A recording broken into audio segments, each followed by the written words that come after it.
Bonjour à toutes et à tous, c'est avec plaisir que je vous retrouve pour ce nouveau tutoriel Alliance. Cette semaine, nous allons voir une fonctionnalité sous Silhouette Studio Designer Edition qui correspond à l'option Strass et l'option Convertir avec des strass. Si vous souhaitez voir des points abordés au cours d'un prochain tutoriel vidéo, n'hésitez pas à nous contacter sur notre site ou via notre site Alliance. Très bien, commençons à présent le projet. Donc je pars sur un projet simple avec une feuille A4 sur laquelle je vais maintenant tracer un cercle. Donc l'option ouvrir les strass se trouve ici au niveau du bandeau en haut. Donc là maintenant je vais tracer un cercle et je vais détailler progressivement les différents. Donc je vais zoomer sur ce cercle pour que ce soit plus parlant au niveau de la vidéo. Voilà. Maintenant, je vais vous présenter l'option Strass. Donc, dans l'option Strass, on a le menu qui se trouve être ici, séparé en plusieurs zones. Donc, la première zone qui correspond aux effets de Strass, qui correspond au type de transformation que l'on souhaite voir. Après, on a la taille des strass. Enfin, on a l'espacement entre les strass. Et le dernier point, donc, qui est un peu masqué ici, c'est la transformation ou le positionnement des strass manuellement. On a également un dernier onglet qui nous indique le nombre de strass à utiliser sur notre projet selon les modèles sélectionnés. Donc, je vais y revenir juste après. Donc là, j'ai converti. Donc on voit que lorsque je clique sur l'icône convertir en strass, il me sélectionne les strass de 10 SS de base.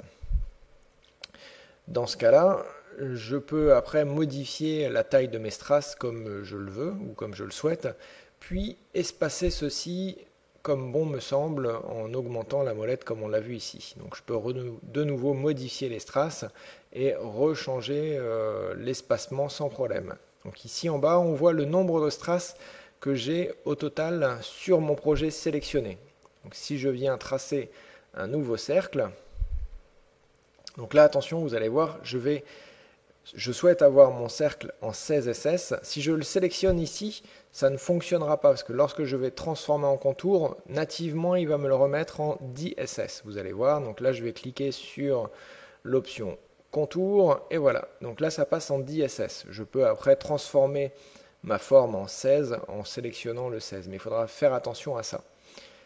Donc ici je sélectionne mes deux formes et donc je vois bien que j'ai mon nombre de strass ici qui correspond à ma première forme que j'avais créée tout à l'heure et également ma deuxième forme ici en 10 SS avec le nombre de strass. Donc si je sélectionne une seule forme, je ne vois qu'une seule des deux colonnes qui s'incrémentent. Ensuite on a la possibilité donc de remplir linéairement. Donc pour une surface ronde c'est pas très joli.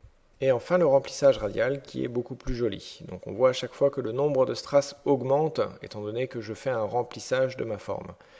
À présent je vais passer sur la dernière partie donc, qui me permet de sélectionner soit mes formes, soit après avec cette option ici de poser manuellement un strass indépendamment aux endroits que je souhaiterais.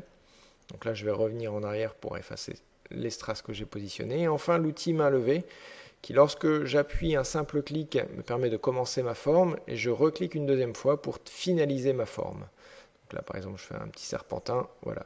Il faut bien savoir que ce sont des formes indépendantes qu'on a la possibilité de déplacer manuellement. Donc là par exemple je vais partir sur cette forme là et le dernier outil qui est disponible c'est le fait de pouvoir libérer les strass les uns des autres, donc pour les déplacer indépendamment les uns des autres.